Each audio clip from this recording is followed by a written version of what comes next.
You step outside your home, phone in hand. Across the world, billions of others do the same. One person wants to find the hot new restaurant in Nairobi.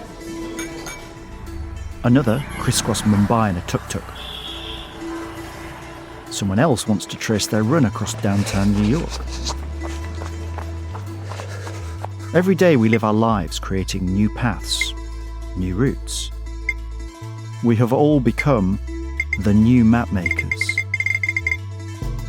I'm Jerry Broughton, a map historian, and welcome to What's Your Map, an Oculi Mundi exploration. In Season 2, we continue to speak to people who live, love and work with maps, making, preserving, interpreting and being inspired by them. In each episode, we ask our guests to unfold a map that is special to them and to tell us the story that lies behind it.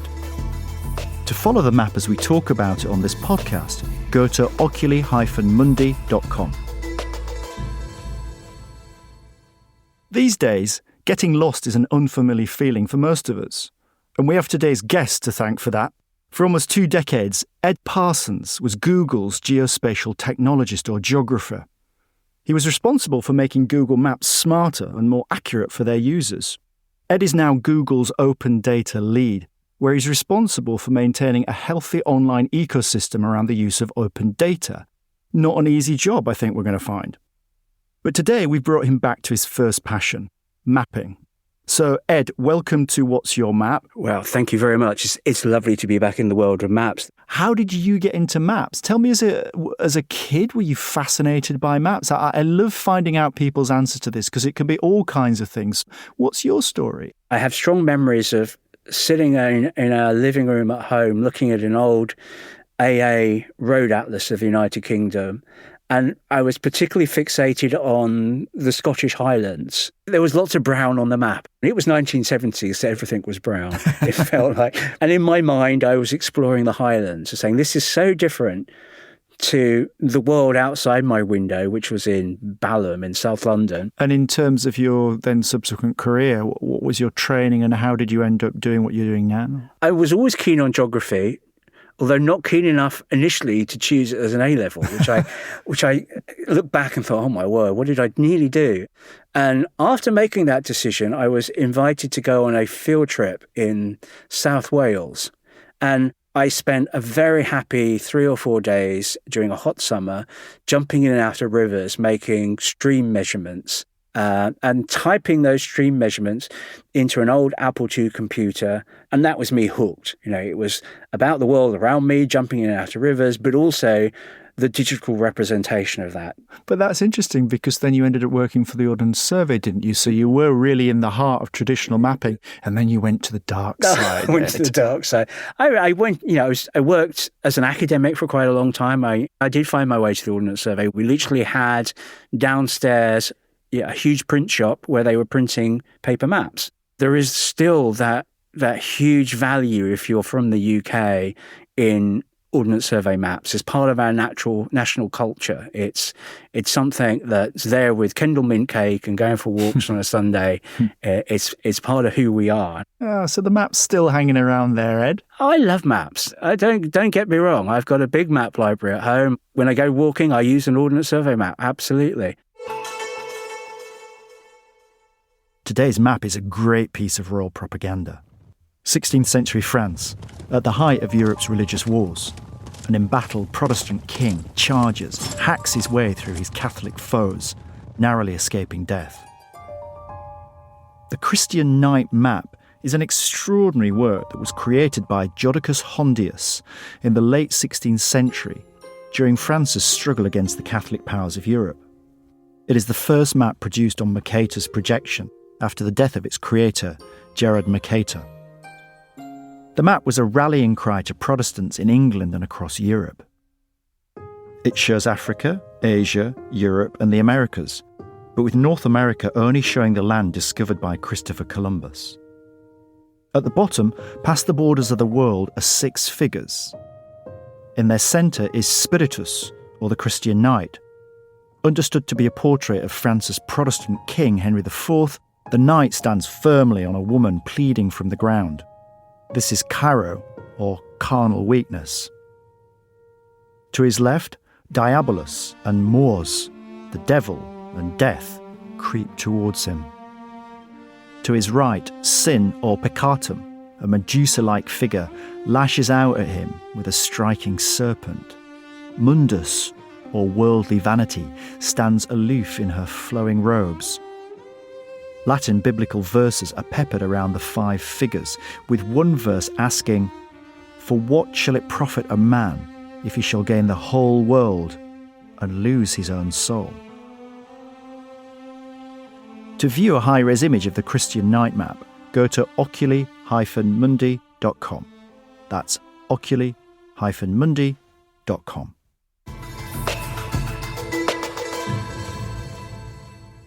My map is the Christian night map. My interest in this is the fact that it was one of the first maps that make use of the thing that's probably now infamous, the Mercator map projection. And when we talk about that, we're thinking about the Flemish map maker, Gerard Mercator, who develops this very innovative map projection in 1569.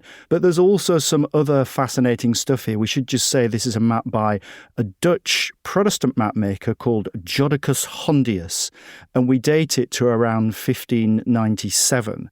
And the top is interesting because we'll see here, we've got a Latin title, which if we translate it, I'll translate it for you. Thank you very much. My pleasure. Would roughly be the image of the whole world in which is asserted for the piety of the student, the struggle of the Christian knight.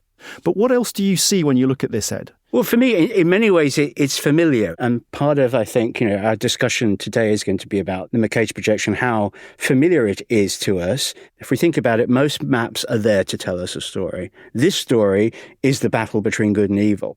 One of our other great friends, Peter Barber, who was the map historian at the British Library, rather brilliantly decoded this map. And what he said is, this seems to be a representation of King Henry IV, who was a French king who converted to Protestantism. But this is a map for Protestants in Europe to celebrate the idea that he was this great Protestant sort of figurehead and that he was going to lead the world into Protestantism. What are you seeing when you look, Ed, at the different continents? Is it looking vaguely recognisable to us? I think it is. And you're the historian, I'm the geographer. So I concentrate on the map itself. And clearly, we can recognise Africa. The shape of Africa is pretty accurate, actually, compared to some of the previous maps. We have a good idea of South America. The shape of that's reasonably accurate. What's really interesting is the emerging new world of North America. And here, surprisingly, the geography is sort of overextended. It's kind of expanded east to west.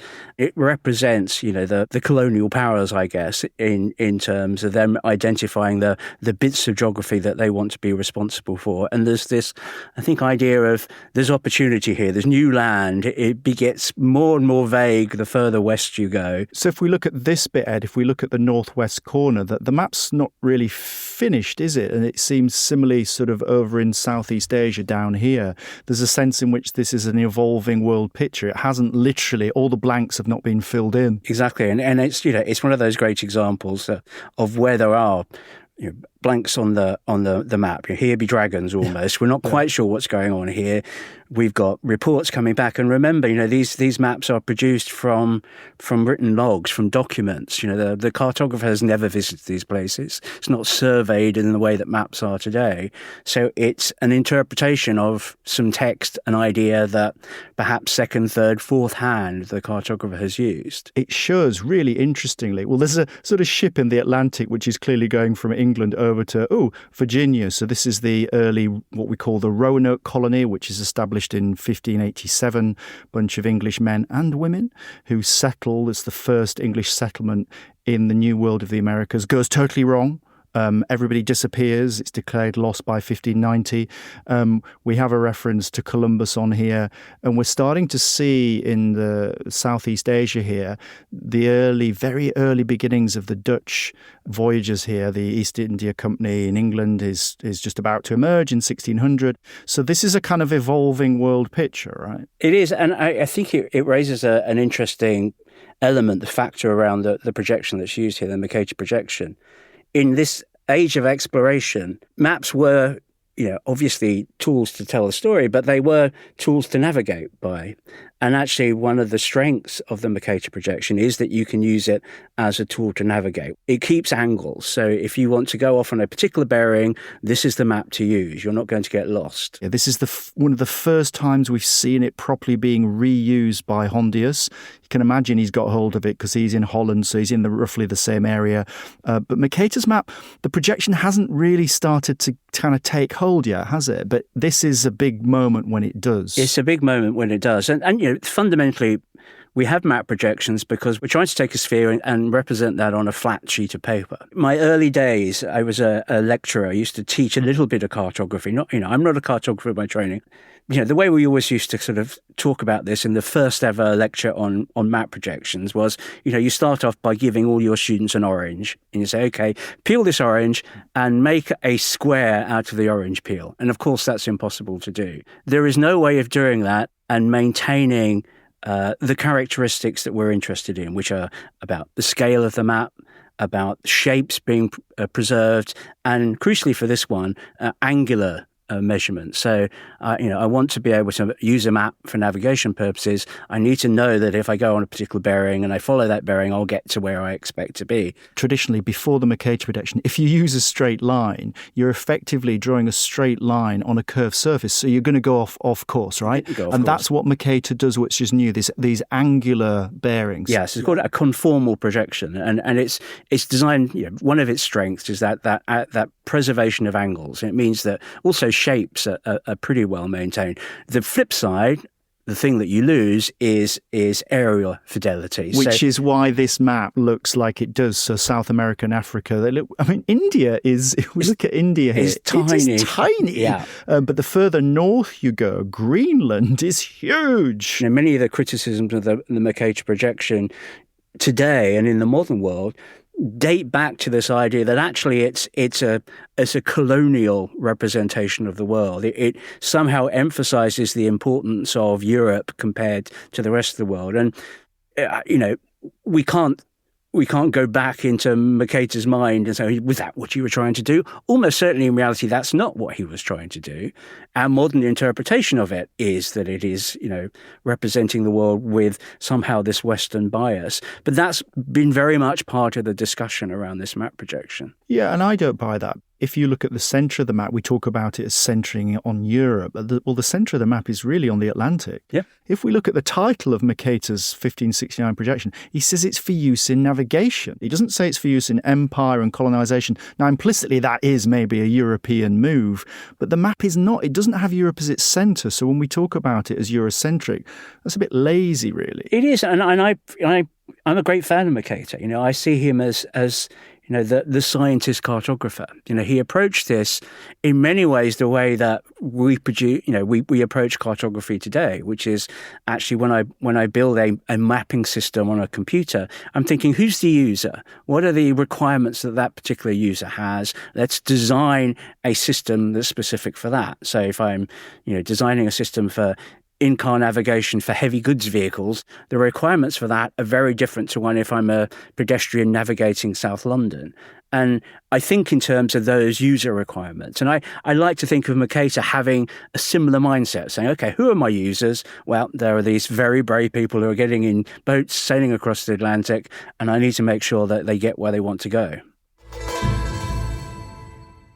I think people think that's extraordinary that a map which is now nearly 500 years old is still, for somebody like you and the work you do at Google, and we're going to talk about that it still somehow resonates. That's kind of extraordinary. And just go into a bit more detail about why that is. What is it about the Mercator projection that can now be driving online mapping applications? I think it's helpful to go back into the history of online mapping, and that... that only takes us back to probably, from a mass market consumer point of view, the late 1990s. There were a burgeoning of atlases on CD-ROMs, if anyone remembers CD-ROMs. There was a thing called Microsoft Encarta. They used a combination of different map projections, and the world was represented in many different ways. Very rarely were they designed to display the whole world at once. You were much more focused on a particular area. You wanted to get from A to B. The first real popular web mapping system was a thing called MapQuest, which was developed in the States by some traditional cartography companies getting into the original .com boom. It was one of the first companies to be sold on the market for $1 billion. Maps. I know. I was working in another software company at the time, and everyone said, "How we've really missed the boat here." But I think the real first major jump in real popularity of the web Mercator projection was the introduction of Google Maps in 2005. And this is when Google is starting to sort of see the tech here and the opportunity. But why is it, Ed? What is Google seeing about mapping and its application online that other companies aren't? What do they see? Well, actually, it was a technology shift that made the difference. What it did was to make maps fluid, in that you didn't have to keep waiting while the map refreshed as you navigated around it. And that increase in speed made a huge difference in the usability of online maps. No one was willing to wait a second or two for the map to regenerate. They wanted to be able to explore just by sliding the map around. And to be able to explore by sliding the map around, you need these tiles of mapping. And for the tiles of mapping, you need a conformal map projection so that you don't have to keep recalculating the angles of the information on the map. So that's why we've ended up using the web Mercator projection, because it allows us to store all of this content pre-created. We used to call them baking map tiles. So you go off and you bake a set of tiles, and once they were baked, you didn't have to fiddle with them again. So move us along a bit in terms of how you're then getting the emergence of Google Earth, and we were all staggered when we saw Google Earth. And of course, the joke was that what's the first thing you did? You found yourself, which is back to a point you've made before, which is we all tend to put ourselves at the centre of the map. And also then, of course, we went mobile, so it hit our phones. Just explain that sort of history, because I think this is fascinating, because we're going to have to tell this story one day. And actually, as you just said, we're forgetting a lot of it because it's moved so quickly. You're right, this happened very quickly. So Google Maps 2005, Google Earth comes along 2006, 2007, so a year or so later. The big difference now, remember, is that Google Earth, rather than using cartography, rather than using maps, used what we termed satellite imagery.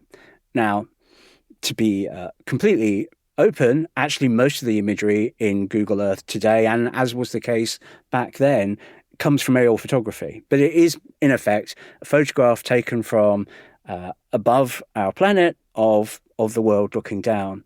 And how that is fundamentally different to cartography is there is no cartographic process at work. You're looking at a picture. Yeah, it is. But I want to say to you that actually, right back to the Greeks, and Ptolemy's saying you have to rise up above the earth and look down upon it. So in a way, Google was fulfilling that great fantasy, and all these maps. Up until that point, satellite imagery, aerial photography was incredibly expensive. Very few organizations had the ability to capture anything more than maybe an individual country. You could maybe get North America, might be able to get the UK. The UK, the data was very expensive. Along comes Google with a big checkbook that says, let's just buy imagery for the whole planet. And we'll use Google Earth as a mechanism for creating more content that we'll be able to use down the road. So we use Google Earth as, if you like, a geographical browser that you can use to browse a representation of our planet, and you as a user can add the content that's important to you and therefore make that available to other users. That is crowdsourcing. It's wild also, because it's the idea that the browser is the world is the browser. Exactly. I mean, that's extraordinary. And it's about search. And are we still talking about maps, Ed? Because you and I have talked a bit about this, that I always joke with you saying that you prefer the term, or you used to, geospatial applications. And I used to say it's not as snappy as maps. But are we seeing, not the death of paper maps, but this is a different kind of tech, isn't it? It is. And it's movable. Of course, maps can move now online. But have we moved into something else? I do think we are stretching the definition of a map probably a bit beyond breaking point. And particularly if you think about, the current developments around, augmented reality and the applications that we have running on our mobile phones. We have a very accurate digital twin, which is the latest buzzword, a digital twin of our planet, and that we've got a digital representation of literally everything around us. There are loads and loads of election maps out there now, but actually there isn't really a story that they tell. There aren't really many stories that we can represent geographically on a map and it be useful. So we have to choose, is a map the best way of communicating the message that we want to portray? That is a really interesting example, because I did want to ask you about politics and mapping. There's a way in which throughout history, and we see it with the Hondius map, it's a form of political mapping. It's a very sectarian map about Protestantism. And we see that right throughout history in most cultures. To what extent is there a way in which maps can still be manipulated online, because the sheer scale of data and the reach now of these maps? I mean, you've given us billions of people are now using these maps. And that's, you imagine a map from the 16th century and maybe it's printed in a print run of 1,000. Yeah. And, I mean, there's no comparison. So is there a greater danger about the manipulation of online mapping now than ever before as well? I don't think there's a greater danger. You're absolutely right that, maps have never been more widely used than they are today. Maps are part of our day-to-day lives in a way that they've never been before. And then, of course, I've always argued that every map, in effect, is a lie of one sort or another. You're making a conscious design choice to choose what features of a really complicated world you choose to represent on a map. And, my go-to example of this is always, Harry Beck and the tube map. That throws away the basic geography of London to represent the tube network, and it does so in a very clear and understandable way, but you couldn't use it for lots of other purposes. And that's fine. But I think we do need to recognize the fact that, every map is designed by someone to communicate a particular message. And it's a bit like, understanding the press, understanding content online. We need to know the why as well as the what. Why was this map designed, and for what purposes? And that's a kind of level of literacy you could argue that maybe we don't have as much of as we really need. But this point you're making about how almost by accident online we are now making our own maps. We don't even realise it. Our digital footprint is also creating maps. And I think that's an extraordinary shift again, isn't it?